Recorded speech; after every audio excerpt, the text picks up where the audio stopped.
नमस्कार मित्रों, आज फिर एक नए टॉपिक के साथ आपके समक्ष प्रस्तुत हैं। प्रेम करना कायर व्यक्ति का काम नहीं है, यह तो शूरवीरों का काम है, क्योंकि प्रेम के मार्ग में चाहे कितने ही विघ्न आएं, लेकिन उन सब बाधाओं को जो पार करने के लिए अपना सर्वस्व समर्पित करके भी अपने प्रेमी के प्रेम को पाने की चाहत रखता हो, वही इस प्रेम गली में प्रवेश करने की योग्यता रखता है।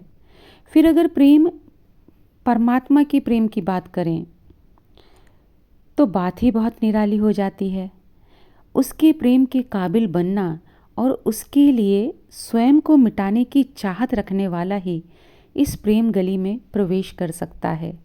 अगर हम यह सोचें कि मैं बची रहूं और मेरा प्रियतम परमात्मा भी मेरा हो जाए, तो ऐसा कभी नहीं हो सकता।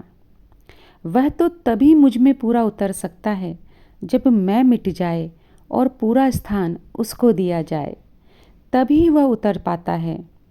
अगर मुझ में थोड़ा सा भी मैं बाकी रह जाता है, अर्थात अहंकार, दोष, अवगुण, तो वह कैसे स्वीकार करेगा। परंतु जब हम पूर्णतया उसको समर्पित हो जाते हैं तो हम अब उसके हो गए। अब वो चाहे जैसा रखे हमको। जब यह समर्पण भाव हमारे अंदर आता है तो परमात्मा भी दौड़ पड़ते हैं हमारे लिए। इतिहास गवाह है कि परमात्मा भक्तों के प्रेमवश होकर कैसे उनके लिए दौड़ पड़े। तब एक ऐसी अवस्था आ जाती है जब मैं तू का भेद बचता ही नहीं, और जो बचता है वह बस हम।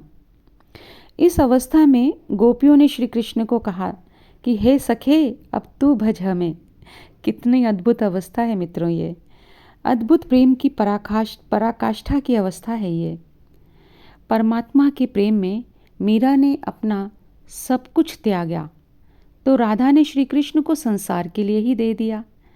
अपने प्रेमी के लिए अपना सर्वस्व त्याग देना यह शूरवीरों का ही काम है, और जो इस हद तक समर्पित हो जाता है, बस वही इस प्रेम गली को पार करके परमात्मा तक पहुंच पाता है। यह शुद्ध भाव जब भीतर बहने लगता है तो सृष्टि के कण कण से प्रेम हो जाता है और संपूर्ण सृष्टि का ख्याल रखने का मन करता है। तब बहती है करुणा सबके प्रति। जब भीतर से करुणा और धन्यता का भाव स्वतः ही बहने लगता है तो हर एक के प्रति यह भाव बहने लगता है। ऐसे ही भावों में बहकर ही कबीरदास जी ने शायद कहा होगा, कबीरा खड़ा बाजार में मांगे सबकी खैर, ना काहू से दोस्ती ना काहू से वैर। जब हम इस स्थिति तक पहुंच जाते हैं ना, जहाँ ना दोस्ती है ना वैर है, बस सबके प्रति प्रेम का भाव है, तो बस हम प्रेम ही बन जाते हैं और स्वयं को परमात्मा से एकाकार स्वरूप में पाते हैं। उनकी बनाई इस सृष्टि के साथ भी हम एकाकार हो जाते हैं। द्वैत भाव समाप्त हो जाता है और बस सब कुछ एक ही नज़र आता है। परमात्मा मैं नज़र आता है। उसका ही आनंद, उसका ही स्वरूप सृष्टि के कण कण में नज़र आता है। तो इसीलिए तो कहते हैं, इश्क दी गली विचों कोई कोई लंघदा। धन्यवाद मित्रों आज के लिए।